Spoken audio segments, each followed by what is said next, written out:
On Houseboat Row, the residents had a routine for these summer storms.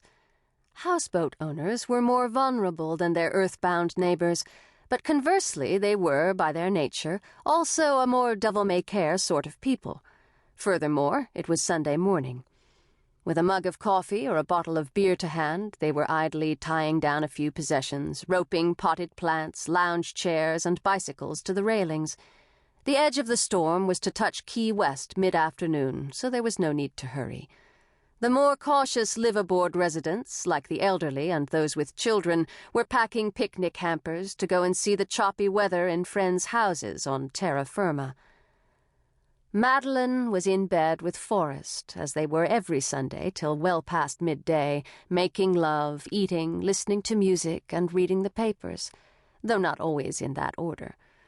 It was her favorite time of the week.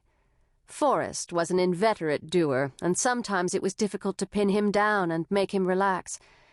Despite his philosophical attitude to life, he had an ingrained work ethic that she constantly strived, and sometimes successfully managed, to counteract. Once his mind relaxed and his pent-up body let go, he was the most languidly sexy and funny and talkative slob on earth, looking as if he never got his lazy ass out of bed.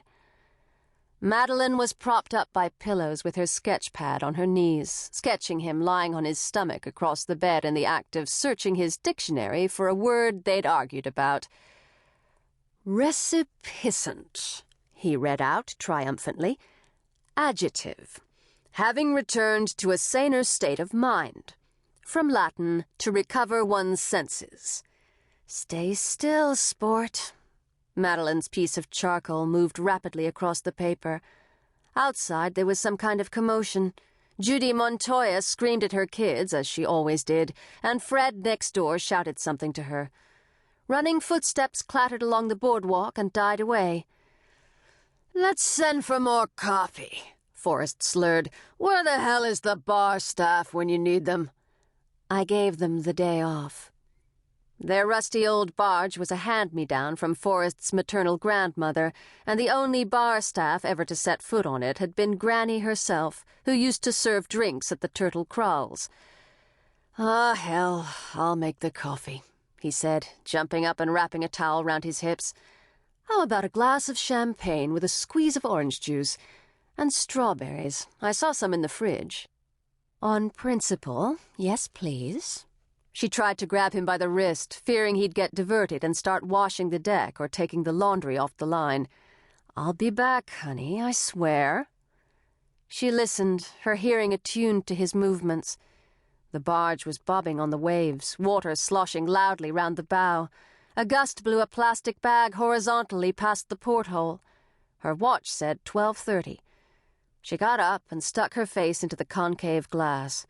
Marian and Greg Possel were running along the boardwalk, carrying bundles. They seemed in a hurry, despite being normally so laid back, their respective ponytails whipped about them in the gathering wind.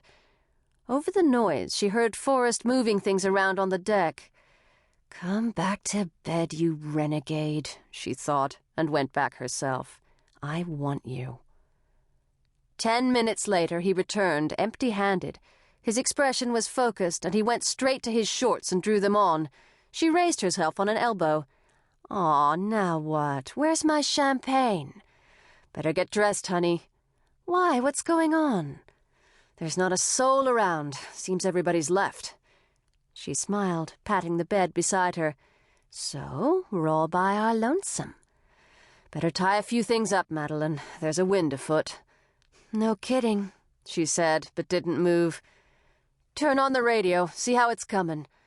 "Another half an hour won't make a difference." He shook his head, and she thought she'd lost him, but he hesitated when she wantonly drew apart her dressing gown and opened her arms to him. "Come here and kiss me before you run away." He kissed her at length, then murmured, "All right, you shameless hussy, but regretfully this cannot take too long." His soft, fair hair trailed across her breasts as he moved against her. He had a way of looking at her when they made love, his gaze never leaving hers, hypnotizing her and shutting out all else. A sudden swell made the barge roll from side to side.